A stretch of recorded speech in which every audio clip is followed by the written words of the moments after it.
महाराज मुचुकुंद, आपके अतुल शौर्य और पराक्रम के कारण उस युद्ध में हम सबकी रक्षा हुई है।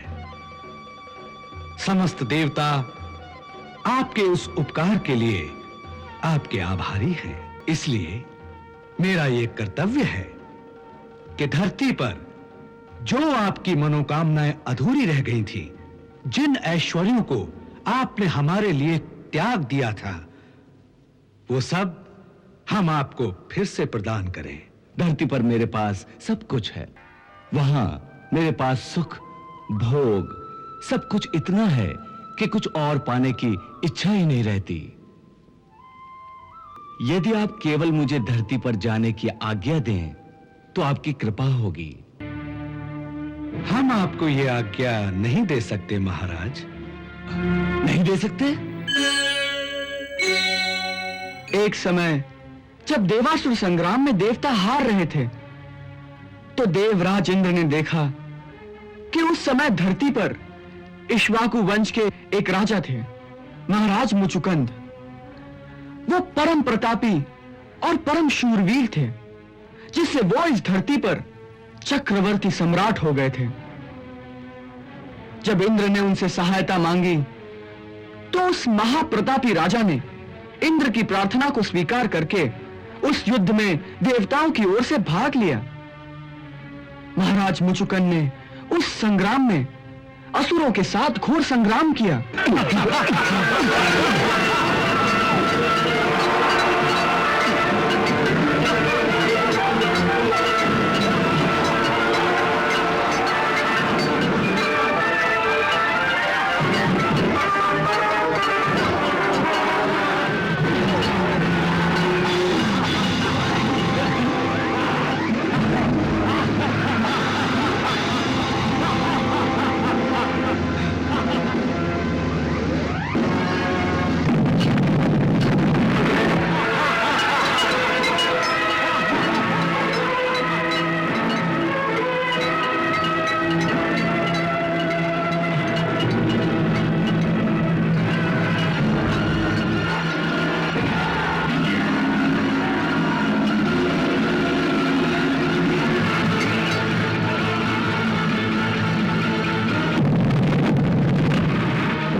अरे ये तो धरती का मानव है। हाँ? और इतना वीर। हाँ?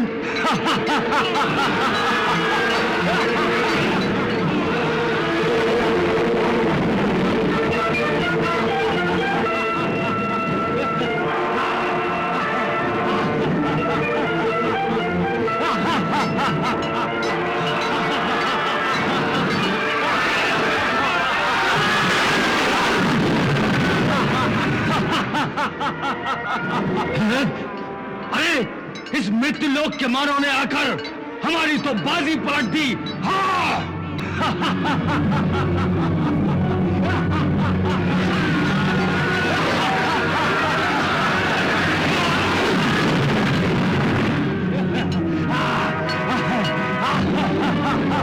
इसके पास अवश्य ब्रह्मास्त्र होगा।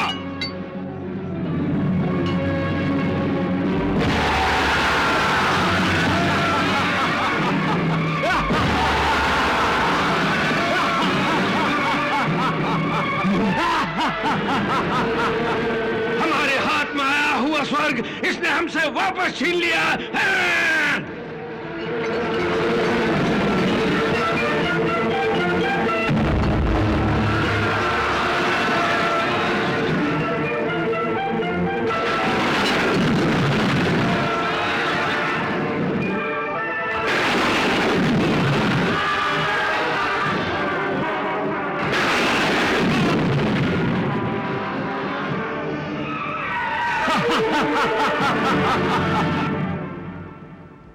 उस युद्ध में महाराज मुचुकन ने इतनी वीरता के साथ युद्ध किया कि असुर त्राही त्राही कर उठे। असुर सेना देवताओं का मुकाबला तो कर सकती थी, परंतु महाराज मुचुकन जैसे परम शूरवीर महारथी का मुकाबला असुर ना कर सके और अंततः वो पराजित होकर भाग गए। देवता महाराज मुचुकन से बड़े प्रसन्न थे। देवराज इंद्र ने उनकी बड़ी प्रशंसा की। महाराज मुचुकंद की, महाराज मुचुकंद की, महाराज मुचुकंद की, महाराज मुचुकंद की, महाराज मुचुकंद की, महाराज मुचुकंद की, महाराज मुचुकंद की, महाराज मुचुकंद की, महाराज मुचुकंद की। महाराज मुचुकंद, आपके अतुल शौर्य और पराक्रम के कारण उस युद्ध में हम सबकी रक्षा हुई है। समस्त देवता आपके उस उपकार के लिए आपके आभारी हैं। स्वर्गलोक में चारों ओर आपकी वीरता की प्रशंसा हो रही है। इस बार देवासुर संग्राम में जब असुरों से देवता हारने लगे थे, तब हमने आपसे सहायता मांगी थी। उस समय पृथ्वी लोक पर आपका एक महान साम्राज्य था, जो आपके महान पिता सम्राट मानधाता से आपको मिला था। आपके पास भोग, ऐश्वर्य और सुख की समस्त सामग्री थी, परंतु हम देवताओं की प्रार्थना पर आप अपना समस्त ऐश्वर्य भोग त्याग कर हमारी सहायता करने के लिए आ गए थे। आज आपके पुण्य प्रताप से देवताओं को विजय प्राप्त हुई है, इसलिए मेरा यह कर्तव्य है कि धरती पर जो आपकी मनोकामनाएं अधूरी रह गई थी, जिन ऐश्वर्यों को आपने हमारे लिए त्याग दिया था, वो सब हम आपको फिर से प्रदान करें। यह सब आपको प्रदान करने की आवश्यकता नहीं देवराज इंद्र, क्योंकि मेरे पूज्य पिता और मेरे महान पूर्वजों के आशीर्वाद से धरती पर मेरे पास सब कुछ है।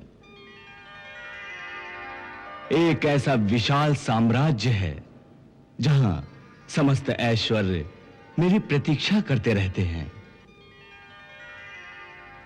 वहां मेरे पास सुख, भोग, सब कुछ इतना है कि कुछ और पाने की इच्छा ही नहीं रहती। इसलिए यदि आप केवल मुझे धरती पर जाने की आज्ञा दें तो आपकी कृपा होगी। मैं आपकी जिस सेवा के लिए यहां आया था, मेरा वो कर्तव्य पूरा हो गया। अब आपको मेरी सहायता की आवश्यकता नहीं।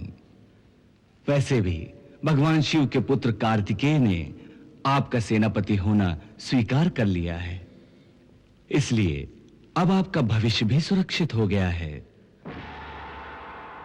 इसलिए अब मैं वापस अपने लोक में जाने की आज्ञा मांगता हूं,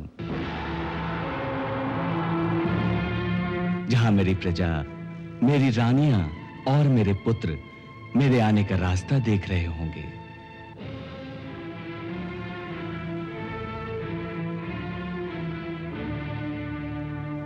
हम आपको यह आज्ञा नहीं दे सकते महाराज। नहीं दे सकते? क्यों नहीं दे सकते? क्या मेरी सेवा में कोई कमी रह गई देवराज? नहीं नहीं, हम आपकी सेवा से अति प्रसन्न हैं मुचकंद। परंतु क्या?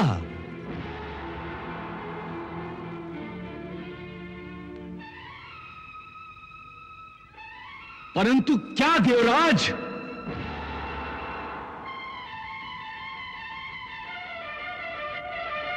परंतु क्या देवराज?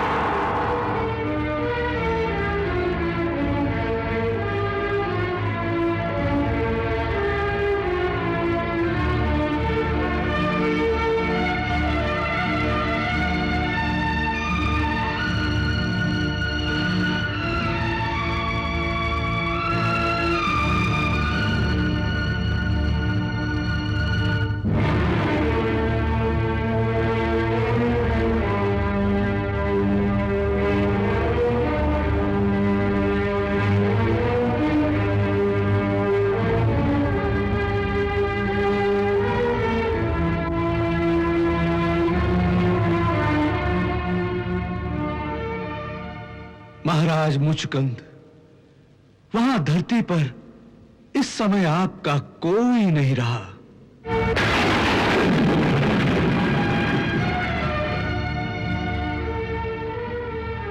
वहां मेरा कोई नहीं रहा? ये क्या कह रहे हैं आप? क्या किसी शत्रु ने मेरे राज्य को बर्बाद कर दिया है? नहीं सम्राट मुचकंद, ऐसा कुछ नहीं हुआ। केवल काल की गति से ऐसा हुआ है। काल की गति? मैं समझा नहीं देवराज।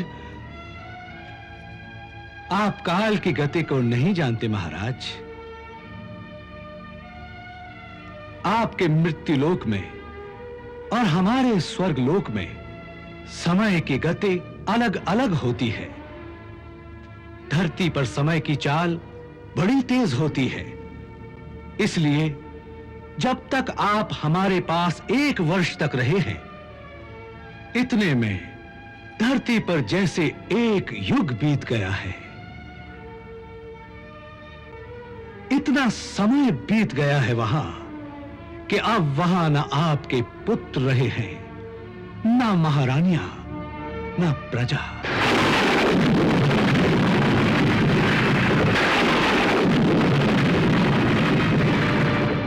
यहां तक कि आपके इक्ष्वाकु वंश का नाम लेने वाला भी उस धरती पर अब कोई नहीं रहा। ऐसा कैसे हो गया देवराज? ये काल की गति है महाराज। यहां केवल भगवान ही अविनाशी है। बाकी जो भी पैदा होता है उसका नाश अवश्य होता है। यहां तक कि हम देवता लोग भी नाशवान हैं। अपने अपने समय पर काल भगवान हम सबको अपना ग्रास बना लेंगे। मैं भी मर जाऊंगा तो मेरी जगह दूसरा इंद्र आ जाएगा।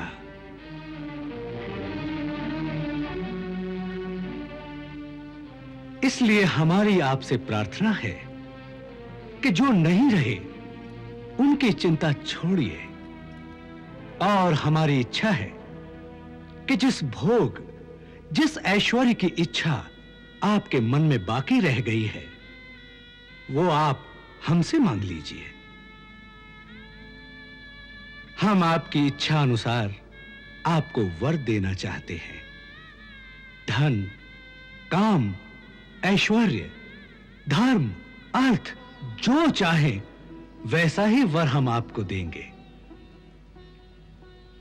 केवल मोक्ष हम नहीं दे सकते, क्योंकि मोक्ष प्रदान करने की शक्ति केवल भगवान श्री हरि और भोलेनाथ शिव के ही पास है।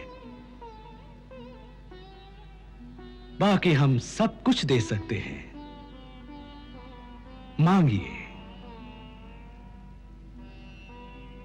वर मांगिए महाराज, वर मांगिए महाराज।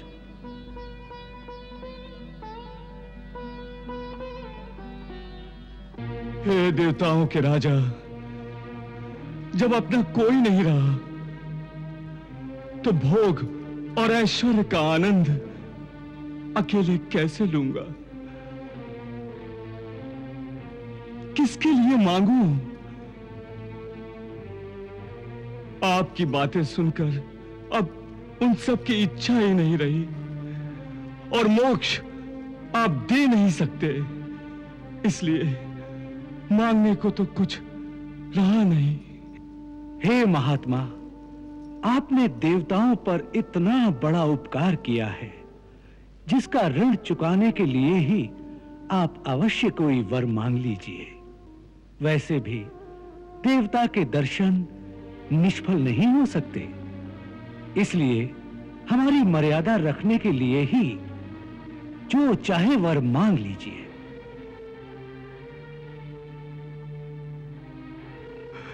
इस समय मुझे एक ही बात का आभास है कि मैं बहुत थक गया हूं।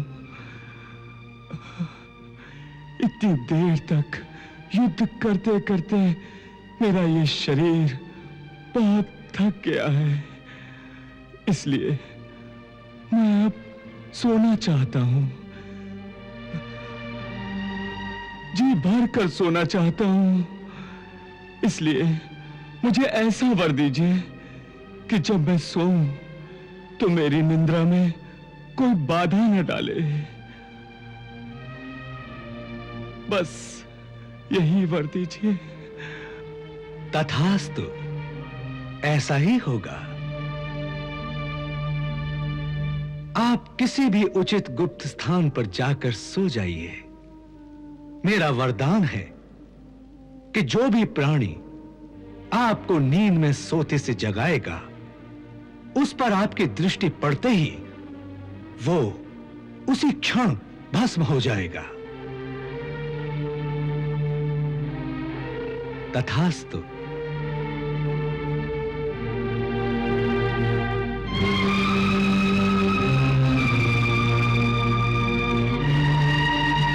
जरासंध को केवल हमसे बैर है, मथुरा से नहीं। इसलिए जब तक हम यहां रहेंगे वो किसी ना किसी बहाने से आक्रमण करता रहेगा।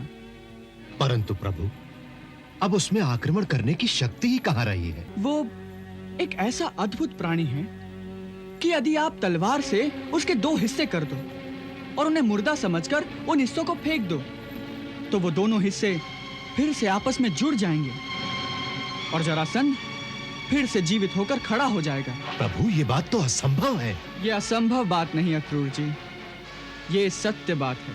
वास्तव में उसका शरीर एक तांत्रिक माया से जुड़ा हुआ है। ये कैसी विचित्र बात कर रहे हो कन्हैया? शरीर का तो पूरा एक ही हिस्सा होता है। ये कोई खिलौना थोड़ी है जो दो हिस्सों को जोड़कर बनाया जाए। परंतु उसका शरीर तो ऐसे ही बनाया गया है दाऊ भैया। ताऊ भैया, लगता है कि अब हमें मथुरा नगरी को छोड़कर कहीं और जाना पड़ेगा। ये आप क्या कह रहे हैं प्रभु?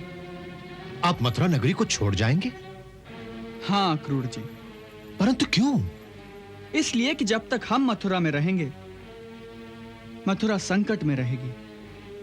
प्रभु, मैं कुछ समझा नहीं। देखिए, जरासंध को केवल हमसे बैर है, मथुरा से नहीं। इसलिए जब तक हम यहां रहेंगे, वो किसी ना किसी बहाने से आक्रमण करता रहेगा। परंतु प्रभु, अब उसमें आक्रमण करने की शक्ति ही कहां रही है? कुछ दिन पहले हमारे गुप्तचर जो मगध से लौटे हैं, उनका कहना है कि इतनी बार आपसे हारने के बाद अब उसमें ना तो युद्ध करने की शक्ति है, ना ही साहस। उसके सब साथी ठंडे पड़ गए हैं प्रभु, ठंडे पड़ गए हैं। प्रभु, मैंने सुना है कि एक बड़ी सभा में उन्होंने यह निर्णय किया है कि अभी समय अनुकूल नहीं है, इसलिए सब साथी अपने अपने राज्य को लौट जाएं और अच्छा समय आने की प्रतीक्षा करें।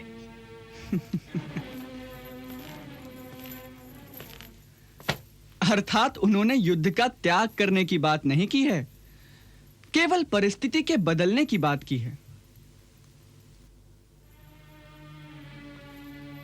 इससे एक बात तो स्पष्ट हो जाती है कि मथुरा का संकट केवल टल गया है, अभी समाप्त नहीं हुआ। मैं तुमसे सहमत नहीं हूं कन्हैया।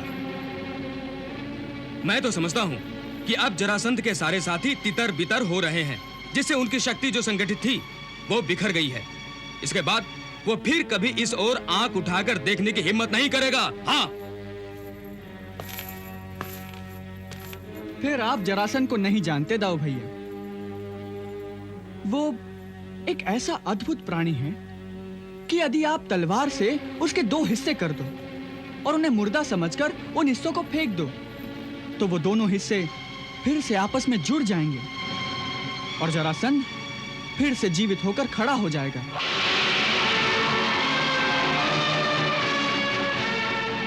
प्रभु, ये बात तो असंभव है। यह असंभव बात नहीं अक्रूर जी, ये सत्य बात है। वास्तव में उसका शरीर एक तांत्रिक माया से जुड़ा हुआ है। शरीर जुड़ा हुआ है? ये कैसी विचित्र बात कर रहे हो कन्हैया? शरीर का तो पूरा एक ही हिस्सा होता है। ये कोई खिलौना थोड़ी है जो दो हिस्सों को जोड़कर बनाया जाए। परंतु उसका शरीर तो ऐसे ही बनाया गया है दाऊ भैया। वास्तव में यह एक विचित्र घटना है। उसके पिता महाराज वृद्धरथ की दो पत्नियां थीं। छोटी के संतान थी, परंतु बड़ी रानी के संतान नहीं थी। इसलिए वो दोनों पति पत्नी संतान प्राप्ति के लिए साधु महात्माओं की बहुत सेवा किया करते थे। एक बार एक परम सिद्ध ऋषि ने उनकी सेवा से प्रसन्न होकर उन्हें एक फल दिया। ओम क्लीं ऐं ह्रीं श्रीं नमो भगवती संतान कामेश्वरी गर्भ विरोधम निराशय निराशय सम्यक शीघ्रं संतानम उत्पादय उत्पादय स्वाहा।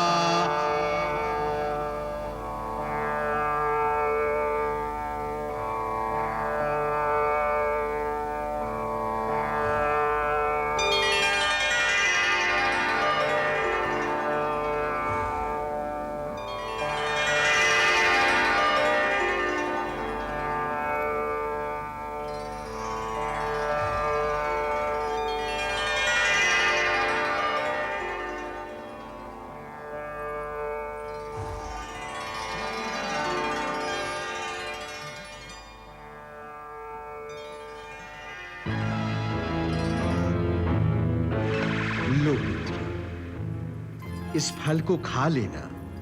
प्रभु की कृपा से तुम्हें एक बड़े पराक्रमी पुत्र की प्राप्ति होगी।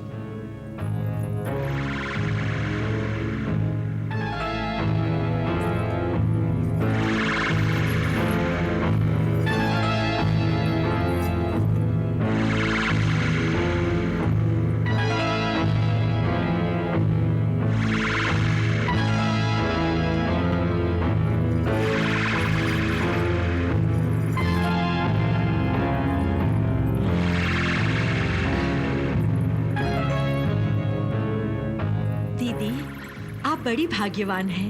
भगवान करे जैसा महर्षि ने कहा है वैसा ही प्रतापी पुत्र आपके यहाँ जन्म ले।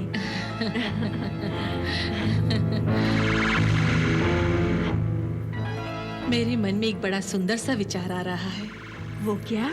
क्यों न इस फल को हम दोनों ही बांट कर खा ले, तो दोनों के यहाँ एक एक प्रतापी पुत्र का जन्म होगा।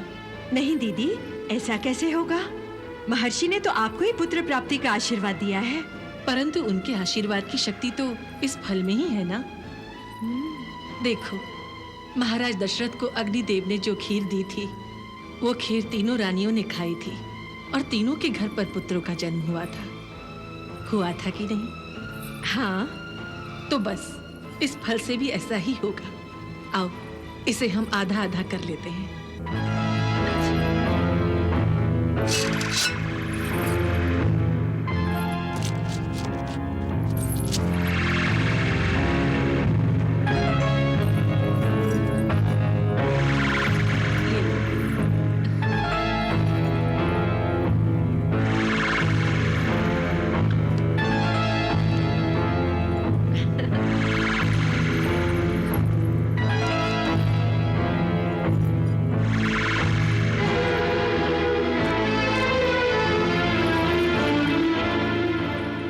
उस अभिमंत्रित फल के प्रभाव से दोनों रानियां गर्भवती हो गई।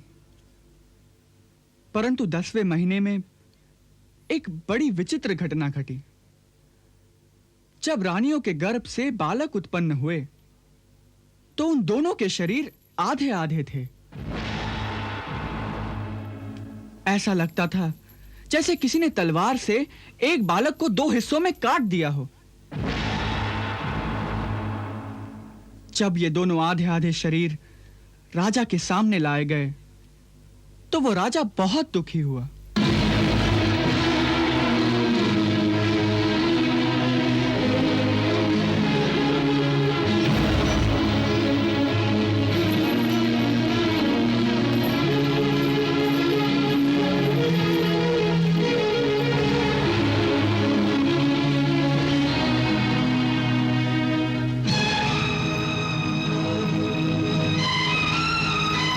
मुझे ये क्यों दिखाने लाए हो? क्या करूं मैं इन 2 टुकड़ों का? ले जाओ और फेंक दो किसी जंगल में इन्हें, ताकि किसी जंगली जानवर का तो पेट भर जाए इनसे। हाँ। महाराज की आज्ञा अनुसार सेवकों ने उन दोनों अर्ध शरीरों को ले जाकर वन में फेंक दिया।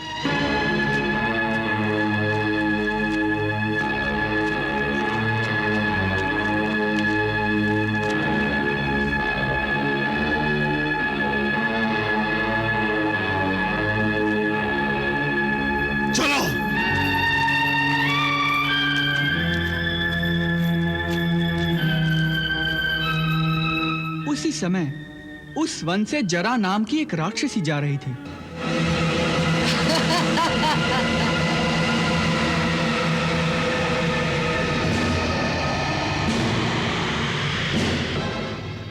उसकी दृष्टि उन दोनों अर्ध शरीरों पर पड़ी और उसने उन्हें उठा लिया।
फिर जरा राक्षसी ने वो बालक उसके पिता महाराज वृद्धरथ को जाकर दे दिया, क्योंकि जरा राक्षसी ने उन दोनों टुकड़ों की संधि करके उन्हें जोड़कर एक कर दिया था।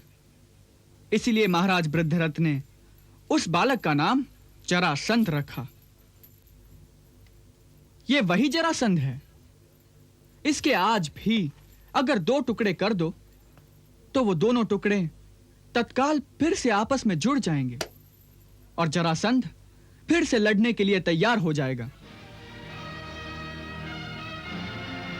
इसीलिए मैं कहता हूं कि जब तक जरासंध है, मथुरा का संकट समाप्त नहीं होगा। जरासंध जितनी बार हारेगा, उतनी बार वो और खतरनाक होता जाएगा।